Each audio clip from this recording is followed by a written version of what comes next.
नमस्ते। आज चाहिँ म विद्यार्थीहरूको लागि न्युजिल्यान्डबाट गुड न्युज लिएर आएको छु, जुन सेयर गर्न जाँदैछु। केयरफुली सुन्नु होला।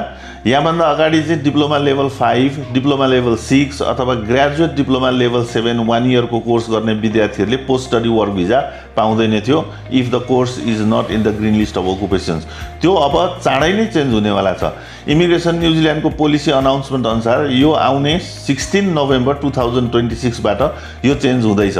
अब डिप्लोमा लेभल 5 अथवा अन्य डिप्लोमा गर्ने विद्यार्थीले 6 मन्थ्सको सर्ट टर्म वर्क भिजा पाउँछन् र ग्रेजुएट डिप्लोमा लेभल 7 गर्ने जसको ब्याचलर डिग्री अलरेडी छ नेपालबाट, तिनले चाहिँ up to 1 year short term post study work visa पाउनेवाला छन्।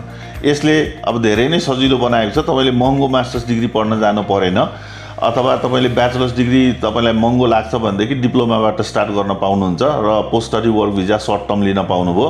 र खुसीको खबर, अझ खुसीको खबर के छ भनेदेखि यो short term post study work visa लिएर अर्को थप कोर्स गर्नुभयो, ब्याचलर्स डिग्री फेरि पढ्नुभयो अथवा थप मास्टर्स फेरि पढ्नुभयो, यो भिजा सकिएपछि भने तपाईँले फेरि अर्को पोस्ट स्टडी वर्क भिजा 3 इयर्सको लिन मिल्छ। यसको फाइदा उठाउनलाई चाहिँ म विद्यार्थीहरूलाई अनुरोध गर्छु। र यो यस्तै एकदमै जानकारीमूलक न्युजिल्यान्ड सम्बन्धी कुराहरू सुन्नलाई हाम्रो पेजलाई फलो गर्नुहोला, लाइक गर्नुहोला, सेयर गर्नुहोला र थप जानकारी लिएर यस सम्बन्धी हामी फेरि पनि आउनेछौँ। धन्यवाद। Think New Zealand, think Rohini.